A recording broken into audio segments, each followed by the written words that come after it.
Հոսանքազրկումները հաճախակյացել են, նաև հովհարային ջրանջատումներ են լինելու։ Ջրային տնտեսության կոմիտեի նախագահն էլ ասաց, որ ջրանջատումներն անխուսափելի են։ Ինչ է լինելու հատկապես մարզաբնակ քաղաքացու վիճակը, եթե Փաշինյանը վերընտրվի։ Առաջ ջրի, առաջ լսի, առաջ հացի։ Վերանը էստա, պես հետև լավ կեղնել երկիրը։ Դե ոնց պիտի ապրի, շատ վատ։ Ինքն է դրան ալի տանում։ Դուք գիտեք, ես ում մասին եմ խոսում։ Ազգը ոչ չացնում է։ Ուրիշ ոչ մի բան։ Բայց լավ է լինելու։ Հա, քաղաքացին կմեռնի,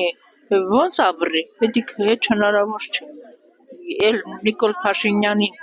ինչի ընտրենք, ինչի համար ընտրենք, որ այդպես բաներ են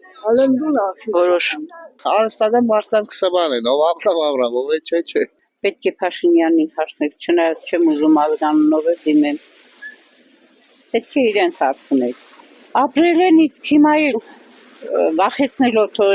ինչ հոսանքը կզրկեն, ջուրը կկտրեն, մեր ազգը այնպեսի պատերազմի 90-ականներին տեսած ցուրտումոտ տարիներին էլի հոսանք չի եղել, ջուր չի եղել, բայց եւ այնպես մենք պայքարել ենք։ Մենք մեջքին գնող չենք, ծնկաչոք անող չենք։ Եթե հային տեսնեն ծնկաչոք, ուրեմն աղոթք է անում ինքը